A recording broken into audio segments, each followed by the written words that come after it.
Assalamualaikum class. Today we are going to start from our chapter number 1 and the topic which we are going to study in this lectures will be a empirical formula and molecular formula. ठीक है. In the previous lecture, last lecture that we did was from chapter number 6. ठीक है. Chemical equilibrium, उसमें बेटा हमने numericals और उसका theoretical word सब हमने कर चुके. तो जहाँ तक काम आपके टॉपिक में इंक्लूड था according to the contents syllabus तो हमारा हो चुका है. न्यूमेरिकल्स कर लिए थे, ली चैटियर प्रिंसिपल था वो डिस्कस हो गया था, उसकी एप्लीकेशंस डिस्कस हो गई थी. ठीक है. और आज के टॉपिक में जो हम लेक्चर में जो हम टॉपिक स्टडी करेंगे वो ये दोनों हेडिंग्स होंगी. ठीक है. Chapter number 1 introduction to fundamental concepts of chemistry. सबसे पहले हमें क्लास पता होना चाहिए कि एम्पिरिकल फार्मूला या मॉलिक्यूलर फार्मूला होता क्या है. ठीक है. आपने बेटा 8 या 7 क्लास में स्टडी किया होगा कि एलिमेंट क्या होता है, एटम क्या होता है. ठीक है. फॉर एग्जांपल कोई भी एटम है, carbon is an atom, oxygen is an atom, O2 is a molecule. ये बात याद रखनी है. कोई भी सिंगल अल्फाबेट जो कि पीरियोडिक टेबल में है तो वो एटम है या उस एटम को हम एलिमेंट भी कह सकते हैं. ये बात याद रखनी है. जब भी दो एटम या दो एलिमेंट कंबाइन होंगे तो वो एक मॉलिक्यूल बनेगा. और मॉलिक्यूल का फार्मूला क्या होगा? मॉलिक्यूलर फार्मूला, एटम का फार्मूला, एटॉमिक फार्मूला. ठीक है. ये बात याद रखनी है. और अब अगर मॉलिक्यूलर फार्मूला की हम स्पेसिफिक डेफिनेशन पढ़ लें या लिख लें तो वो क्या होगा? A formula which represent the actual number of element और atom present in a molecule. ठीक है. फॉर एग्जांपल अगर कार्बन डाइऑक्साइड को हम डिस्कस कर लेते हैं with respect to molecular formula, तो कार्बन डाइऑक्साइड क्या है? कार्बन का एटम है, ऑक्सीजन का मॉलिक्यूल है. ऑक्सीजन का मॉलिक्यूल क्यों है? क्योंकि बेटा यहाँ पर देखें कि दो एटम मौजूद है. जब भी दो एटम कंबाइन होंगे वो मॉलिक्यूल बनाएगा. और ये कार्बन डाइऑक्साइड का भी मॉलिक्यूल है. ठीक है. इस मॉलिक्यूल का जो फार्मूला होगा वो कहेंगे मॉलिक्यूलर फार्मूला. अब ये मॉलिक्यूलर फार्मूला हमें क्या क्या बताता है? ये हमें बेटा एक्चुअल नंबर ऑफ एटम या एलिमेंट बताता है. यहाँ पे कितने एलिमेंट हैं बेटा? There are 2 element. एक कार्बन है और एक ऑक्सीजन है. एक्चुअल नंबर कितने हैं? तो हम ये कहेंगे कि there is only 1 carbon and 2 oxygen. तो 3 एटम हो जाएंगे और 2 एलिमेंट होंगे. 2 एलिमेंट कौन से होंगे? एक कार्बन होगा और एक ऑक्सीजन होगा. और इनकी क्वांटिटी कितनी होगी? Carbon will be in 1 ratio और ऑक्सीजन 2 में होगा. तो एक्चुअल नंबर ऑफ एलिमेंट किसी भी फॉर्मूला में हो, किसी भी फॉर्मूला में, फॉर्मूला कौन कौन से होते हैं? एम्पिरिकल फार्मूला भी होता है, मॉलिक्यूलर फार्मूला भी होता है और फार्मूला मास या फार्मूला यूनिट भी होता है. किसी भी फार्मूला में एक ऐसी चीज जो एक्चुअल नंबर ऑफ एलिमेंट बताए कि कितने हैं, ठीक है, वो क्या होता है? वो इसका मॉलिक्यूलर फार्मूला बन जाएगा. मॉलिक्यूल का formula is known as a molecular formula. वो क्या बताएगा? विच रिप्रेजेंट द टोटल या actual number of the element present in a, कहाँ पे होंगे मौजूद? Present in a molecule. ठीक है. अब एलिमेंट कितने हैं और कौन कौन से हैं ये कौन बताएगा? Molecular formula. कितने एलिमेंट और कौन कौन से हैं ये बताएगा मॉलिक्यूलर फार्मूला.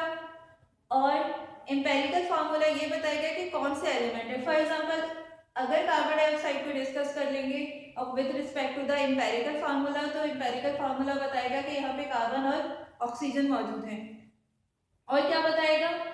इनका रेशो कितना होगा. ठीक है. Empirical formula represent the simplest ratio of the atom या element present in a molecular formula. Empirical formula 2 चीजें बताएगा कि कार्बन है और ऑक्सीजन है और उनका रेशो क्या है? 1:2 का रेशो है. अब molecular formula of the carbon dioxide is CO2, whereas empirical formula of the carbon dioxide is C1 and O2 or CO2. ठीक है. एक बात हम देख लें कि मॉलिक्यूलर फार्मूला और एम्पिरिकल फार्मूला कार्बन डाइऑक्साइड का क्या है? दोनों का सेम है. वो एलिमेंट जिनके बेटा मॉलिक्यूलर फार्मूला और एम्पिरिकल फार्मूला दोनों सेम हो उनको बेटा फार्मूला यूनिट से भी हम रिप्रेजेंट करते हैं. क्या? जिनका मॉलिक्यूलर फार्मूला और एम्पेरिकल फार्मूला सेम हो, उनको हम फार्मूला यूनिट से भी रिप्रेजेंट करते हैं। आई थिंक यहाँ तक आपको बात क्लियर हो जाएगी कि एम्पेरिकल फार्मूला मॉलिक्यूलर फार्मूला क्या था। अगर हम बात कर लें नेक्स्ट एग्जांपल को with respect to molecular formula, कि मॉलिक्यूलर फार्मूला क्या होगा। फॉर एग्जांपल H2SO4 को कंसीडर कर लेते हैं, ठीक है। H2SO4 में बेटा 2 हाइड्रोजन है, 1 सल्फर है और 4 ऑक्सीजन है। This is the molecular formula of the sulphuric acid. अगर इसी का एम्पेरिकल फार्मूला मालूम करना चाहें तो कैसे करेंगे, हम ये लिखेंगे फर्दर बेटा इसको और डिवाइड कर देंगे कि और कितना ये सिंपलेस्ट फॉर्म में आ सकता है। सल्फर इससे ज़्यादा सिंपल हो नहीं सकता क्योंकि सल्फर ऑलरेडी 1 है, ठीक है। अगर 1 से इन सबको डिवाइड कर ले, 1 1 1 4 1 तो सिंपलेस्ट फॉर्मूला क्या हो जाएगा सल्फ्यूरिक एसिड का, H2SO4 ही होगा। इसका मतलब मॉलिक्यूलर फार्मूला और एम्पेरिकल फार्मूला H2SO4 का सेम है। क्यों? क्योंकि अगर सिंपलेस्ट जो सबसे कम वैल्यू थी उससे सबको डिवाइड करवाया तो H2SO4 का H2SO4 ही आया। एक और अगर एग्जांपल डिस्कस कर लेते हैं, H2O2। अब इसका बेटा मॉलिक्यूलर फार्मूला और एम्पेरिकल फार्मूला क्या होगा, सबसे स्मॉलेस्ट रेशियो देखेंगे किस एलिमेंट का मौजूद है। इत्तफाकन यहाँ पे H2 है और O2 है, दोनों ही 2 है, तो इसका मतलब इसको अगर 2 से डिवाइड कर ले, इसको 2 से डिवाइड कर ले तो आंसर क्या हो जाएगा 1 and 1। सिंपलेस्ट फॉर्म इसका क्या बन जाएगा H1NO1, ठीक है। Molecular formula of the H2O2 is molecular formula of the hydrogen peroxide is H2O2 whereas its empirical formula is HO। एक और एग्जांपल से डिस्कस कर लेते हैं। For example we have a benzene, molecular formula is a C6H6। सबसे छोटी value यहाँ पे भी बात सेम आ जाती है कि दोनों 6 6 हैं, इसमें कोई छोटा बड़ा है नहीं, तो हम क्या करेंगे 6 से डिवाइड करके देख लेंगे to calculate its empirical formula. यहाँ पर इस साइड पर बेटा मैं एम्पेरिकल फार्मूला लिख रही हूँ, इस साइड पर मॉलिक्यूलर फार्मूला लिख रही हूँ। मॉलिक्यूलर फार्मूला बेंजीन का C6H6, एम्पेरिकल फार्मूला क्या हो जाएगा, एम्पेरिकल फार्मूला के लिए इसको simplest mole ratio find out करेंगे तो क्या हो जाएगा CH, 6 1 CH। आप ऐसा लिखेंगे एग्जांपल में, the molecular formula of the benzene is C6H6 whereas its empirical formula is CH। ये बात याद रखनी है।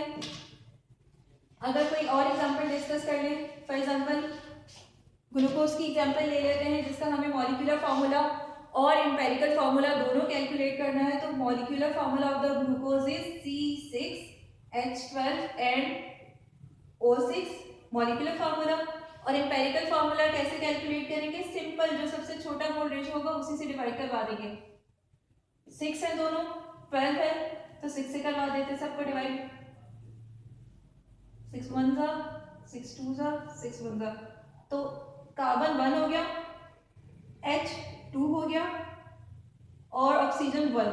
It means that the molecular formula of the glucose is C6H12O6 whereas its empirical formula is CH2O।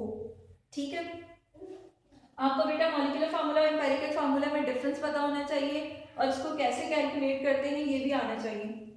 Molecular formula क्या होता है, molecular formula represent करता है actual number of element in a molecule, ठीक है। Empirical formula represent the simplest ratio of the element in a molecule, ठीक है। इसकी एक एग्जांपल भी आ जाएगी, आप ऐसे लिख सकते हो, अगर मॉलिक्यूलर फार्मूला की आप डेफिनेशन लिखने जा रहे हैं तो आप लिखेंगे the molecular formula of the glucose is C6H12O6। जब एम्पेरिकल फार्मूला में आप लिखोगे तो आप ये लिखेंगे empirical formula of the glucose is CH2O whereas its molecular formula is C6H12O6। अब एम्पेरिकल फार्मूला मास क्या होगा, मॉलिक्यूलर फार्मूला मास क्या होगा।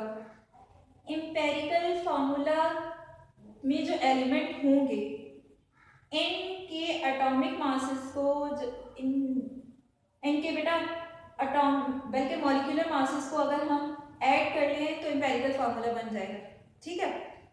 If we sum up the molecular formula of the element present in the empirical formula, they gives it gives empirical formula mass. ठीक है, सबसे पहले molecular formula से आपने एम्पेरिकल फार्मूला कैलकुलेट करना है, फिर एम्पेरिकल फार्मूला की जो एलिमेंट है उनको, उनके मॉलिक्यूलर मासेस को आपने ऐड कर लेना है, तो एम्पेरिकल फार्मूला आ जाएगा।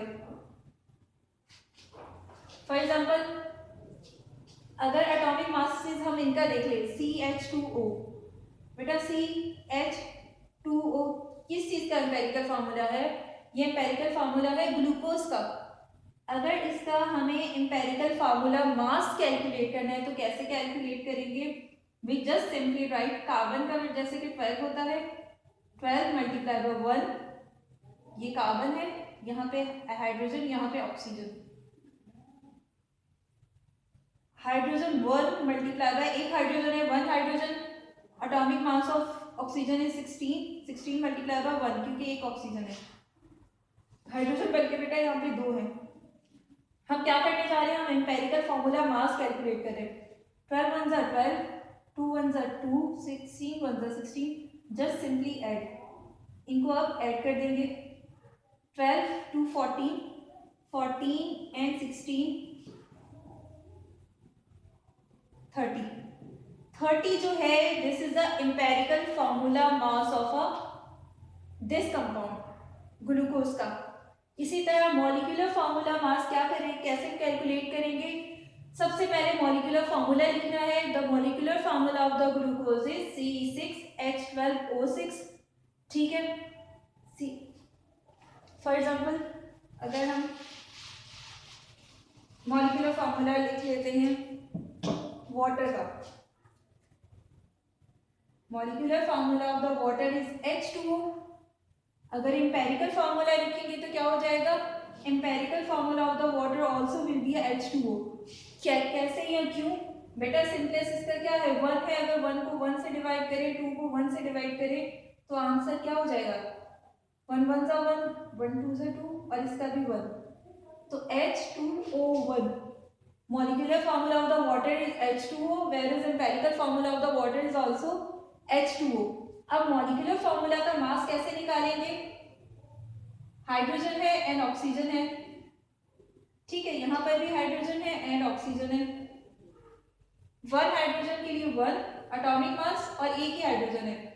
Atomic mass of oxygen is 16 और एक ही ऑक्सीजन है तो 16 1 16, 1 1 1, 16 1 16।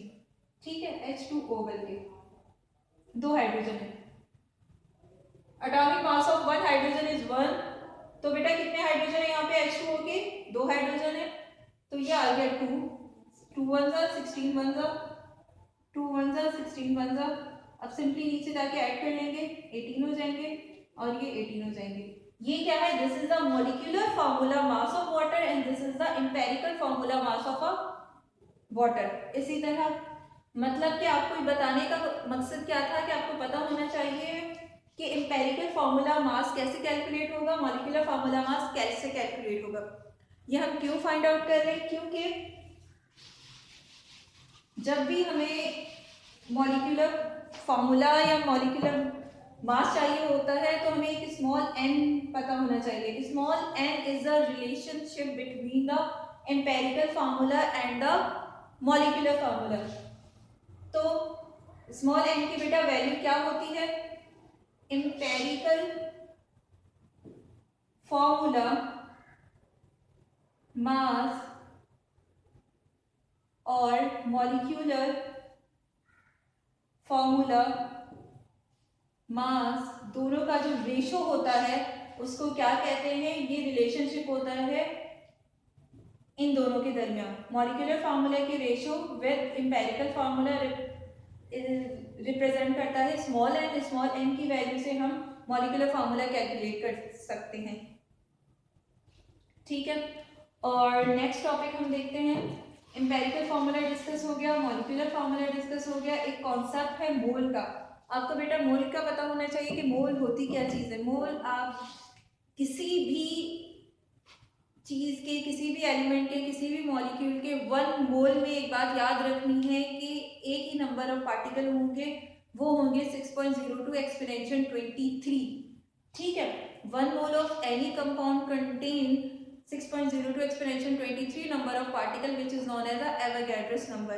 ठीक है, मोल देख लेते हैं। अब हम ये क्या कह रहे हैं, हम ये कह रहे हैं कि बेटा अगर कार्बन डाइऑक्साइड का 1 मोल लेंगे ना, ठीक है, तो उसमें नंबर ऑफ पार्टिकल कितने होंगे 6.02 एक्सपोनेंशियल 23। ये बात याद रखनी है। 1 मोल अगर लेते हैं 1 मोल लेते हैं वाटर का, तो उसमें भी कितने नंबर होंगे 6.02 एक्सपोनेंशियल 23 नंबर ऑफ पार्टिकल होंगे। ठीक है, और इस नंबर ऑफ पार्टिकल को एवोगैड्रोस नंबर भी कहते हैं। अगर बेटा इनका मास निकाले ना 1 मोल ऑफ कार्बन डाइऑक्साइड का, अभी आपको मॉलिक्यूलर मास निकालना सिखाया था कि कैसे निकालेंगे। कार्बन के लिए 12, ठीक है, एक कार्बन है, फिर ऑक्सीजन पे आ जाते हैं। ऑक्सीजन के लिए 16, 2 ऑक्सीजन है, दोनों के दरमियान क्या साइन होगा प्लस का। 12 1 सा 12, 16 2 सा 32। जब इन सबको ऐड कर लेंगे तो 44 ग्राम आ जाएगा। हम ये कह सकते हैं कि 44 ग्राम ऑफ कार्बन डाइऑक्साइड में 6.02 एक्सपोनेंशियल 23 नंबर ऑफ पार्टिकल होंगे, जबकि वाटर में बेटा 18 ग्राम होंगे। वाटर का मॉलिक्यूलर मास खुद ही कैलकुलेट कर लीजिएगा। कैसे करेंगे, एक हाइड्रोजन के लिए 1, कितने हाइड्रोजन है 2, 1 ऑक्सीजन के लिए 16 है, कितने ऑक्सीजन है 1, प्लस कर देंगे 16 1 जा 16, 2 1 जा 2, 18 ग्राम में भी इतने पार्टिकल है और 14 ग्राम में भी इतने पार्टिकल है। But difference is that 18 gram of water contain this number of particle and 44 gram of carbon dioxide contain this number of particle. ये आ जाती है मोल की डेफिनेशन। ठीक है, डेफिनेशन में आपने क्या लिखना है कि 1 mole of any substance contain 6.02 exponential 23 number of particle. Mole की डेफिनेशन कंप्लीट हो गई। अब बेटा मोल के फॉर्मूले में आते हैं कि किसी भी न्यूमेरिकल में या किसी भी कैलकुलेशन में मोल कैसे फाइंड आउट करेंगे। तो मोल के लिए एक सिंपलेस्ट फॉर्मूला होता है, mole equals to the mass in gram divided by the molecular mass. ठीक है, मॉलिक्यूलर मास आपको कैलकुलेट करना सिखा दिया, मास इन ग्राम हमेशा आपको गिवन होगा। मॉलिक्यूलर मास ऑफ कार्बन बेटा सिंगल कार्बन के लिए 12 है, molecular mass of oxygen single oxygen के लिए 16 है। ठीक है, मॉलिक्यूलर मास ऑफ अगर 2 ऑक्सीजन होंगे तो क्या हो जाएगा 16 2 32। इसी तरह मॉलिक्यूलर मास ऑफ बेटा CO की बात करें तो आपने इन दोनों को ऐड कर लेना है। Molecular mass of the CO कितना हो जाएगा, दोनों को ऐड करके 28। ठीक है, अगर मॉलिक्यूलर मास ऑफ CO2 की बात करें, CO2 C को भी ऐड कर ले, O2 को भी ऐड कर ले, 12 + 32 कितना हो जाएगा 44। मॉलिक्यूलर मास इस तरह आ जाएगा। मास इन ग्राम हमेशा आपको गिवन होगा, मास इन ग्राम को ऊपर रखेंगे, मॉलिक्यूलर मास को नीचे, मोल आ जाएगा। Mass in gram in numerator and molecular mass in denominator. For example अगर हम कैलकुलेट करते हैं, कैलकुलेट कर लेते हैं मोल ऑफ सोडियम। ठीक है, molecular mass moles of sodium calculate करने हैं। मास इन ग्राम आपको पता है, मास इन ग्राम क्वेश्चन में गिवन है, मास इन ग्राम इक्वल्स टू 4.6 ग्राम। और सोडियम का कैलकुलेट करना है, सोडियम का एटॉमिक मास है 23।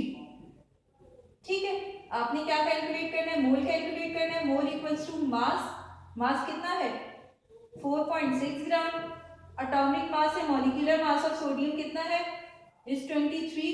इन दोनों को कैलकुलेट कर लेंगे, आंसर आपका 0.2 मोल्स आ जाएगा। इसी तरह के बेटा मोल से ज्यादातर आपसे अगर मोल का पूछ लिया तो इसी तरह आपको कैलकुलेट करना है। ग्राम में जो भी चीज होगी इसका मतलब वो मास है। मॉलिक्यूलर मास आपको क्वेश्चन के एंड में दिया होगा, जस्ट सिंपली डिवाइड करके रेशियो ले लेंगे। आई थिंक आपको मोल कैलकुलेट करना आ गया होगा और एम्पिरिकल फार्मूला मॉलिक्यूलर फार्मूला का कॉन्सेप्ट क्लियर हो गया होगा।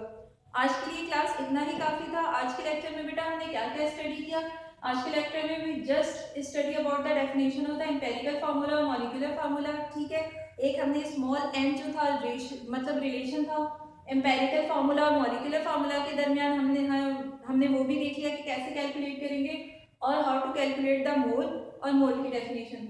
ठीक है, दोबारा देख लेते हैं। मॉलिक्यूलर फार्मूला से स्टार्ट करते हैं। क्या था मॉलिक्यूलर फार्मूला बेटा, it represent the number of element ठीक है, actual number of element present in the molecule. ठीक है, अब एक्चुअल नंबर ऑफ एलिमेंट किसी भी मॉलिक्यूल में कितने हैं वो क्या बताएगा, कौन बताएगा, मॉलिक्यूलर फार्मूला। और सिंपलेस्ट रेशियो ऑफ उन्हीं एलिमेंट का बताएगा एम्पेरिकल फार्मूला। एम्पेरिकल फार्मूला में जितने भी एलिमेंट होंगे उनके एटॉमिक मास को अगर ऐड कर लिया जाए तो वो एम्पेरिकल फार्मूला का मास हो जाएगा। मॉलिक्यूलर फार्मूला में जितने भी एलिमेंट होंगे उनके एटॉमिक मासेस को ऐड कर लिया जाए तो वो मॉलिक्यूलर फार्मूला मास हो जाएगा। एम्पेरिकल फार्मूला का mass ratio with respect to the molecular formula mass का रेशो स्मॉल n की वैल्यू देता है। ठीक है, और नेक्स्ट आ जाते हैं मोल पर। किसी भी एलिमेंट के, किसी भी मॉलिक्यूल के, किसी भी कंपाउंड के अगर 1 मोल ले लें तो उसकी वैल्यू होगी एवोगैड्रोस नंबर के लिहाज से उतनी ही होगी जितनी एवोगैड्रोस नंबर है। ठीक है, 1 mole of any compound contain 6.02 exponential 23 number of particle which is known as Avogadro's number. अब मोल की इस तरीके से बेटा कैलकुलेशन का कुछ फार्मूला भी होगा, तो मोल को कैसे कैलकुलेट करेंगे, mole always will be mass in gram divided by the molecular mass. Molecular mass आपको हमेशा गिवन होगा क्वेश्चन में। ठीक है, और कैलकुलेट क्या करना होता है, मोल। मास इन ग्राम भी इंशाल्लाह गिवन होगा। जो भी चीज ग्राम में होगी आपने उससे आइडेंटिफाई कर लेना है कि दिस इज द मास, और नीचे इसका मॉलिक्यूलर मास लिखेंगे, डिनोमिनेटर में इन दोनों का रेशियो कर लेंगे, डिवाइड कर लेंगे तो मोल्स आ जाएंगे। Thank you class, I hope कि इतना आपको समझ आ गया होगा। In the next class we will continue with the numericals related to the molecular formula. Thank you.